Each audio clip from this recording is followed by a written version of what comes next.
Welcome to another fantastic episode of Rock the Crown. I am your host, Nafisa Fudaya, and of course, you know I have to have another queen with me. Yes, Miss Daia is here. What's up, Crown Nation? Another episode. Good to be here with you all. Yes, we are so excited. And of course, our other queens had some previous engagements, so they couldn't join us, but I'm sure they are here in spirit with us today as we are rounding out the towards the end of this season for Rock the Crown, as well as towards the end of this year of 2021. And everybody is trying to focus on, revisiting what they said they wanted to accomplish for 2021, and as well as think about what goals and what things they want to accomplish coming forward in 2022. So today we're going to talk about one of my favorite topics, the money. Yes, Crown Nation, we're going to talk about wealth building today because I'm a firm believer in that. We need to build wealth. People are talking about generational wealth. I'm talking about building wealth right now. Okay, as well as we want to leave, of course, our grandchildren or our great grandchildren and great children something, but we also want to talk about how do we realistically and practically put that in place and what does that mean. So that's what we're going to focus on today, our episode entitled Money and Wealth Building, Getting Access to Your Best Life, because we believe money is the doorway to a lot of options. Doorway to a lot of options. We got to think about this since we live in here in America. So, as a guide for where we're gonna go today, we want to talk about. We're gonna hit on four main areas. We're gonna talk about what is your target. What's your target goal and how much money you want to make in your lifetime in the next few years. We want to talk about that. We want to talk about what's your freedom number. You might say, Nafisa, what's your freedom number? We're going to talk a little bit about what that number is and what it means. Okay. We want to talk about the types of income. We want to make sure that you know that there are different types of income so that you make sure that you're focused on the one that's going to generate and work for you. And then we want to talk about the different vehicles that you can use to not only make money, but protect your money. So we're going to get started with that. All right, Daia? Right, I am ready. So at first, we want to talk about what's your target, right? And the reason why I say this is because two things. Number one, the famous book, 7 Habits of Highly Effective People, one of Stephen Covey's habits says, begin with the end in mind, right? We always want to know what the destination is, because if you don't know, you lost. If you don't know where you're supposed to be. So we want to talk about that when you talk about setting a target for money and an actual target number, not just a lot of money, not just 1 million, not just, what is the number and what is the time frame for the number. And then, kind of break that down. Like, I want to give an example too that you got to consider. Some people say, okay, well, I want to make $1 million. Right, Daya, you hear that all the time. Oh, let's be millionaires. I want to make $1 million. But what's the time frame for that? Is that in your lifetime you want to make $1 million? And is that gross or is that after taxes? Because most of us who have a paycheck, or those of us who have had a paycheck, we know what we make and what you bring home. It ain't the same thing. So you got to clarify that, says you got to be specific. You want to make $1 million before taxes, after taxes. You want to make $1 million in 20 years, in 10 years, 5 years. And then you want to further break that down. How much does that break down per year? And then how much does that break down per month? And then how much does that break down per week? So those are some of the things you want to think about when you're actually thinking about a number. The more specific you can be, the better it is. And keep in mind that taxes, when you talk about Social Security tax, federal taxes, state taxes, and we're not even talking about sales tax, property taxes, all of those, generally, if you added up all of those, they're usually eating up in between 30 and 40%. Okay, so if you're talking about $1 million gross, right, and 40% of that is going to be eaten up by taxes, that means that's only 600,000. You're starting at 600,000. So think about it and kind of plan about it like that. How do you think about that, Dia? Yeah, I think a lot of times we think about, our goals of, how we want to make money and wealth building. And it does start with a goal. It is as simple as that. It starts with you making a goal. And of course, like you mentioned, you want your goal to be what we call it SMART goal, right? Mm-hmm. So you want it to be, you want your SMART goals to be where they are specific. So like you said, you want to be able to say, I want to make X amount of money in the next 30 days, the next year, the next 5 years, 10 years. You want that to be measurable, which means you're going to have to be keeping up with what you make.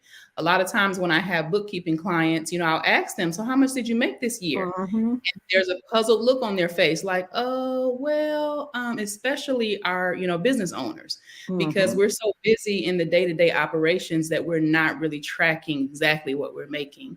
So very important that you have a way that you're measuring those goals, and then you want those goals to be achievable. So let's not say, I want to make $1 million next year. And right now you're currently sitting at, 40,000. So how are you going to make that huge, jump? There has to be something that's going to happen. So you want it to be something that's achievable. And then you also want something that's going to be relevant or realistic. I like to use realistic, as far as achievable. And then you want to have a time on it. You want to put a time limit on it. So this way you have something that you're working towards. So definitely you want to have that target. And the last thing I'll say is it's good to also start with thinking about your lifestyle. Like what type of lifestyle do I want to live? Your lifestyle may not require that you make $1 million. Your lifestyle, your ideal lifestyle may only require that you're making 200,000, 300,000. So just really start with that. Start with thinking about, how do I want to live? You want to be able to take trips. You want to be able to, only work 3 days a week. How do you want to live? And then start from there and then figure out how much money you need to, to live that particular lifestyle. Right. And then also too, they have a lot of tools out there, financial tools out there and apps on your phone that you can link to your bank account that to keep track of all your expenses and where your money is going and stuff like that, because you have to keep track too of how much money is coming in, but also how much money is going out. And I know people talk about a budget and some people cringe at a budget.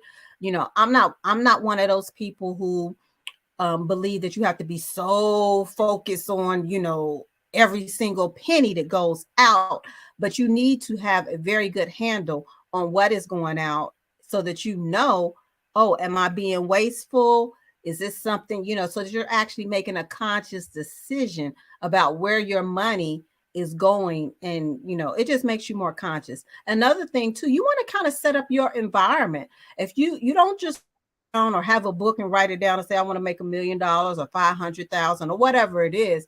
And then you write it down in the book and then you close it up and that's it. You want to set up your environment. So like every morning you wake up, you're looking at that, whether it's notes on your phone. You want to maybe make posters or have flyers and have them, sticking out. So every time, especially with us being remote, a lot of people working remotely, maybe you have it sticking on your wall right in front of your computer. So every time you looking up there, okay, yeah.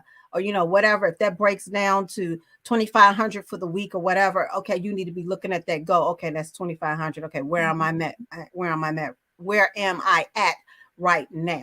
So those are some just different ideas, not just only write it down or type it up and have it sitting on your hard drive, but you also want to make sure that you incorporate that into your daily habits of acknowledging that, looking at it, and then setting up your environment.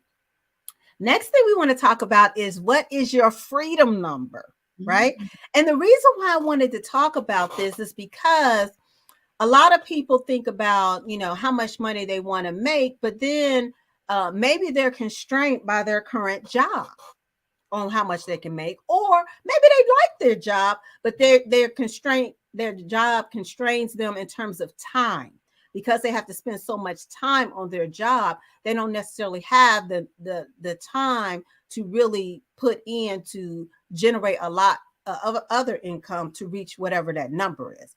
So when I like to say, what's your freedom number? If you left your job, how much money would you need to make in order to leave your job? Mhm. That's what I say your freedom number. And even if you don't want to leave your job, how much money do you need to make to feel comfortable? If you wanted to leave your job, you Mhm. could.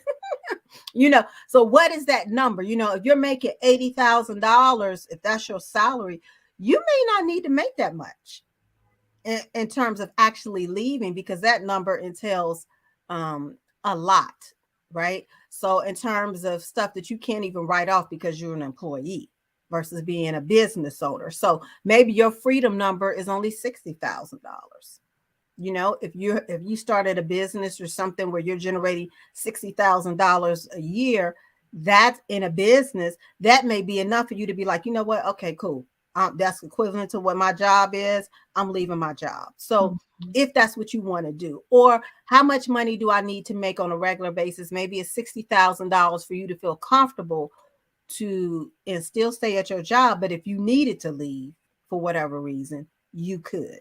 So that's what I say your freedom number is. And that's something to think about and write that down and see what that is. Because a lot of times that's a lot less than your $1 million goal or 500,000 or 250,000 goals. That's a lot less. And that may give you more freedom to pursue more money making opportunities to get to that ultimate goal that you're trying to get to. So I just wanted to touch on that just a little bit. Yeah, I also want to, in terms of freedom, not only is it freedom from your job, it could also be some freedom, if you're an entrepreneur. So let's talk Mhm. about some freedom freeing you up so that you can actually hire someone to be your project manager or hire someone to do what you're doing in your job. That could also be a number that you're looking at. I have one of my clients where he's working a contracting business, and he is really, really getting to the point, he's getting older and he's tired of having to sit and really crunch those numbers and do those projects.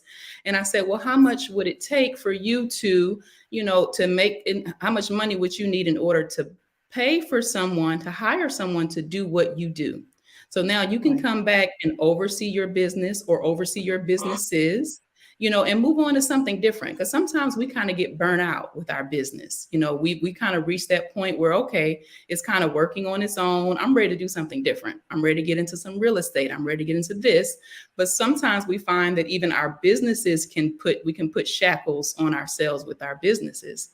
So being able to have that freedom number where you're able to say, okay, once I've saved that 80,000 or what have you, I'm going to go ahead and hire this person so I can move on and do something different. So that's another way to look at it for my business owners, as far as that freedom number. What would that number be for you to be able to get the help and hire the people that you need to be able to run your business for you, and you be more so in an oversee type of position. So that's something to think about as well. Right. And that kind of leads us to Dia into when we talk about the types of income, right? When you talk about the types of income, because you can earn, you got different ways to look at it, right? So most people are familiar with the, Robert Kiyosaki, Rich Dad, Poor Dad, and whatever you think of him, a lot of his stuff is mathematically sound. Okay. So whatever, you think of him, let's just deal with the truth of the matter of some of his concepts. And one of them is the cash flow quadrant, which basically says what type of money are you bringing in? And most people generally, the one that they're most familiar with is usually as an employee. In other words, you have a job, that's your earned income. Unless you go to work, you don't have any money coming in. Okay, so that would be an employee. And the other type is you're self-employed. So you have a business, you work for yourself, but you basically you own your own job. You just created a job for yourself. Mhm. You don't have any Right. employees or anything like that. That's called being self-employed. That's still earned income. Again, if you don't generate any income in that business, you're not going to eat, right? Mhm. And then the other one is where you actually have a business with employees and systems that are operating, right? So you own the business, you own the systems, and you have employees that are helping you to generate that particular income that is coming in. So maybe if you don't show up, you still got some employees that's going to be able to continue the systems that you set up to be able to generate money, right? And then the fourth one, which is the best one, is investing, right? So, and this generally deals with what they call passive income. In other words, you have put your money to work for you. So, regardless if you're sleeping,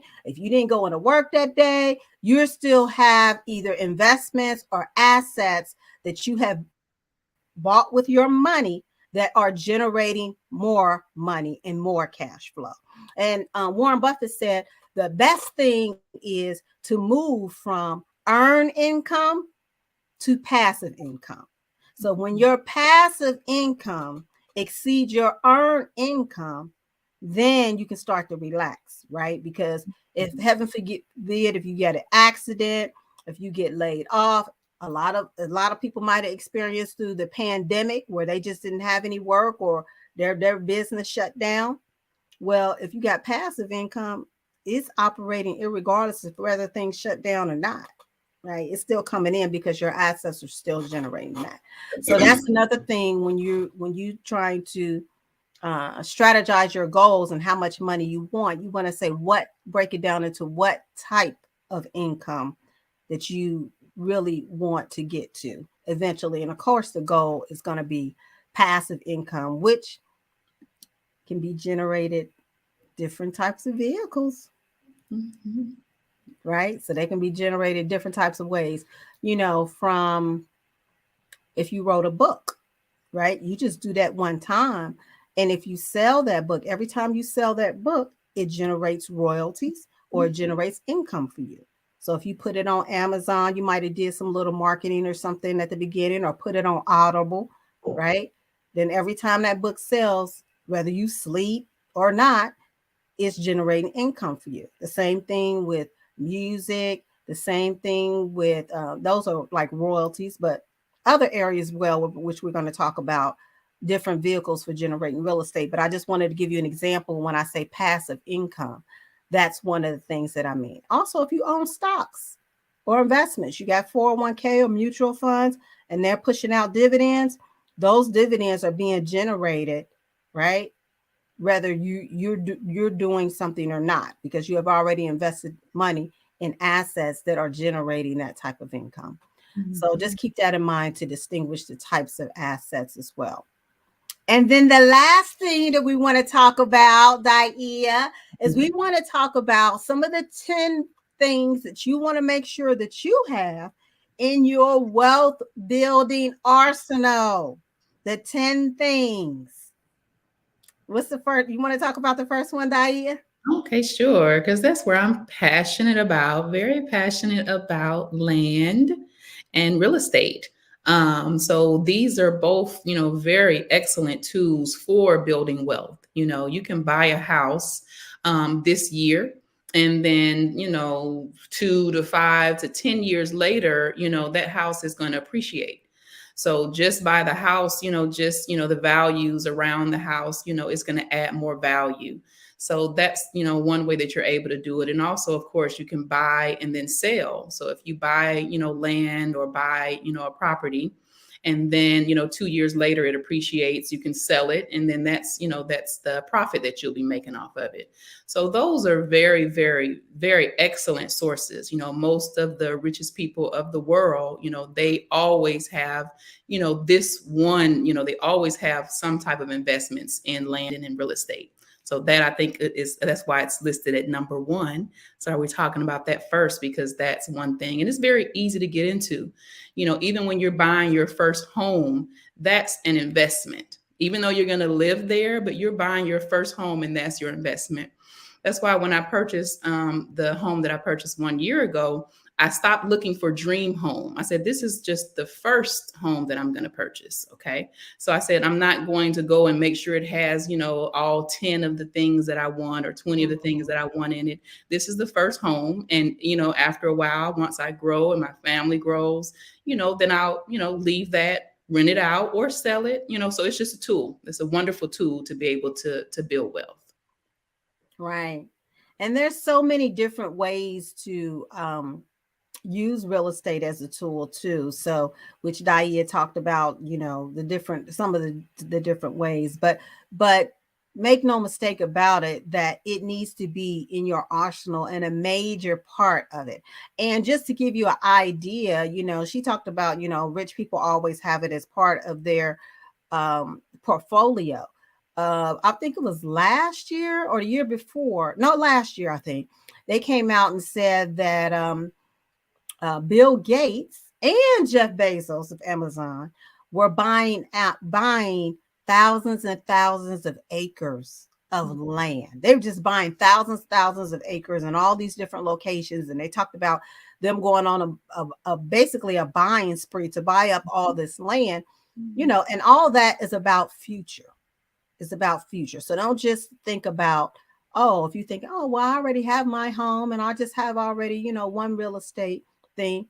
Think about bigger than that, investing also land for the long term, for maybe generations to come. That is huge, right? So the other second way that you can generate, that you want to have part of your wealth building portfolio is stocks, right? And when we talk about stocks, all stocks is that you put some type of investment in a company, right? And then you get, they say you get a little certificate or whatever, but it's probably electronic, nowadays. Right? But the point of it is you're investing in a company. So whether you're investing in Coca-Cola, whether you're investing in Pepsi, Tesla, you have these public companies that you're investing in, but you also can invest in what they call closely held companies. In other words, they're not publicly listed on the stock exchange or whatever, but you still can get a stock in that particular company. It's just not publicly listed on the New York Stock Exchange or whatever, but it's still called stock if it's a corporation. So that is investing in companies that you believe in. Whether you do that individually, you're going out and individually going on TD Ameritrade or whatever, and you say, I want to buy, 10 shares of Apple stock or whatever, or every time you get paid, you want to buy so many shares. People also invest through mutual funds. Most people are familiar with investing in stocks through their 401ks or their IRAs. So those are different vehicles too, the tax deferred vehicles that you can use to invest in stocks. But whatever way that you do it, just understand that in terms of building wealth over the long term, right? Because you're betting on that the value of that stock increasing in value over the long term. So that's called appreciation. But you also invest in some companies and buy stock because you want the dividend that company pays out. And most pay out, on a quarterly basis. So those are things just to keep in mind. But you want to have stock as one of your things for wealth building for the long term. And another is, which we don't think about a lot, is precious metals. When you talk about gold and you talk about diamonds and silver and all that, most people don't think about that too much nowadays because a lot of other stuff has gotten the hype. But gold has stood the test of time. Gold has stood the test of time, and a lot of precious metals and things of that nature has stood the test of time. So it is something that you want to have in your arsenal of wealth building to be able to diversify your portfolio in terms of that. Number 3, my favorite topic, What's that? cryptocurrency. Yes. Yes, you know that's my favorite topic. You got to have you some crypto for Mm. these new portfolios. Nowadays, you have to have that. I mean, it is such a fantastic wealth building vehicle that really levels the playing field for a lot of people. And you can grow your money with just a little bit. You can get started, just a little bit.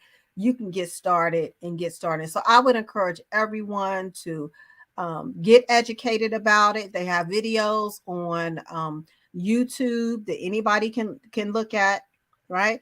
And always do your due diligence.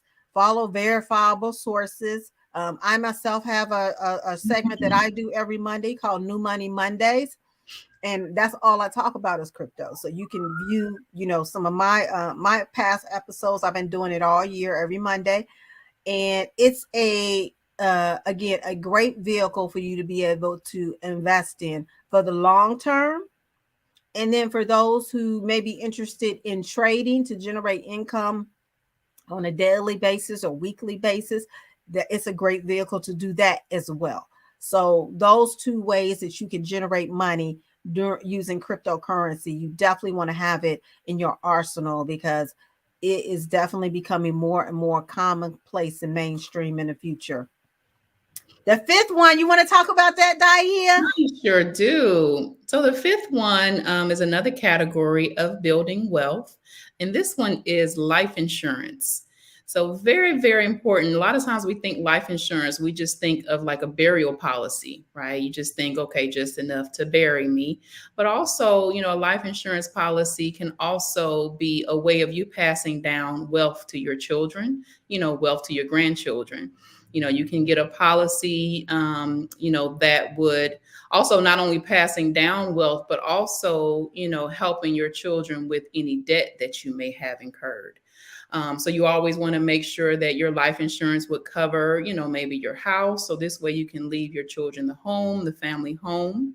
But yeah, life insurance is a wonderful way to build wealth, and you want to have it on your family members, yourself, so that in the event that something happens, to your parents, you are able to, also, pass that down.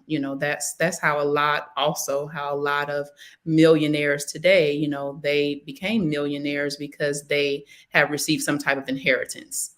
And so all of these things that we're talking about can be passed down. That's another thing, is that land can be passed down to your family, stocks, precious metals, crypto, and life insurance. So all of this is all going into your estate. So, you're putting all of this, you're building this wealth, and you're going to be able to leave all of these items to your family, should you pass away. When you pass away. Right. Because it's inevitable, right? They said death and taxes are certainty. Yes. Right.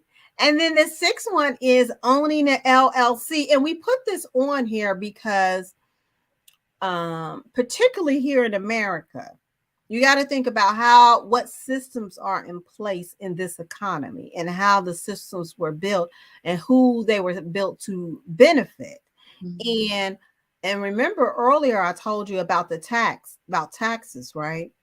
Well, if you own your own LLC, the tax code was meant to benefit businesses, right? So those who have businesses for them are going to pay the least amount of taxes when you talk about tax rates. Okay. So when you have your own LLC and you're operating something that you're doing, you're able to write off a lot more expenses that you could not write off if you were an employee. So you want to keep that in mind. Owning an LLC is a vehicle for you to be able to do that, right? So even if you're doing stuff on a contract basis for someone else, you still want to have an LLC to be able to have your money and expenses go through that so that you are able to reduce your overall tax rate with your LLC. So that's definitely a benefit to owning it, to use as a wealth building tool to reduce your taxes so that you're able to keep more of your money so that you can put it to work and have more money working for you. Mhm. So that's a vehicle there. We talked a little bit in one of our shows when we talk about 7 and 8 here. We talked about, we had an episode on Are You Ready to Die? Where we dived into estate planning in trust. So we're not going to talk up heavily on that, but just understand that when you talk about wealth building, you want to make sure that you look at your wills and your trust and estate plan as a means to protect what you have built your life building up, right? So you want to make sure that you do that. And look at one of our former episodes. I think it was maybe 2 episodes, and I gave you some actual tools to be able to do that on even on your own. But that's definitely 2 vehicles that you definitely want to use to be able to protect the wealth and assets that you are building up. And the ninth one is produce an essential product or service. Most wealthy people own some type of business where they had some type of product or service that they sold. That's just a fact, right? And everybody didn't start with a lot of money. Most people just started with an idea, a small thing that they eventually grew into something big over time. And I wanted to give you a quote too. Um, Even when you talk about setting your goals, Bill Gates said that most people, the majority of people, overestimate what they can accomplish in a year and underestimate what they can accomplish in 10 years. Mhm. Right? So everybody want to start out, saying, "Oh, I want to make $1 million next year." They're overestimating, and like Dia said, but you're only making 40,000 now, and you haven't even started any type of side hustle or anything like that to generate that. So you overestimating what you can accomplish in 1 year, but you're underestimating what you can accomplish in 10. Because maybe you won't earn $1 million next year, but in 10 years, maybe you will earn $10 million, right? Mhm. And you're not really thinking about it like that because we're so focused on, what can I do right now? What can I do right now? You know, keep that in mind when you're talking about that, but definitely have a product or service if you're talking about building a large wealth portfolio. You want to definitely have some type of product or service to add to your portfolio mix of generating wealth. And if you examine most of the wealthy people, they generally have that.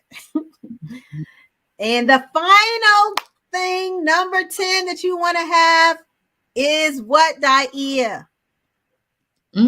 Education, training, and learning. So, a product, is that where you're passing down your knowledge? What are Yeah, you? passing down your knowledge and just investing in you learning and being educated about wealth building.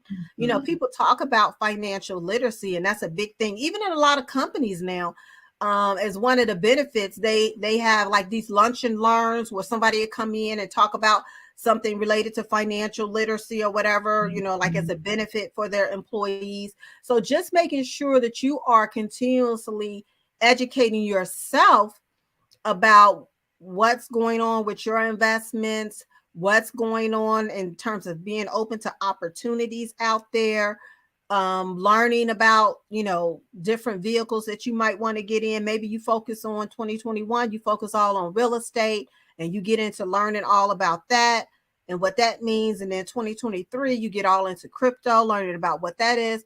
But really at the end of the day, it's just really about making sure that you as part of your wealth building strategy, that you have education and learning as a part of that.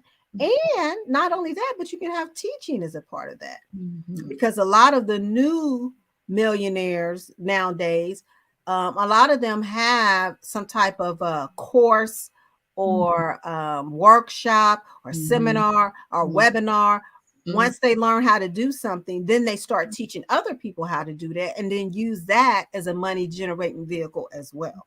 So that's something else to keep in mind. You don't want to do all these 10 things all at the same time, right? You don't want to do all these 10 things all at the same time. Some of them take inventory. How many do you currently already do?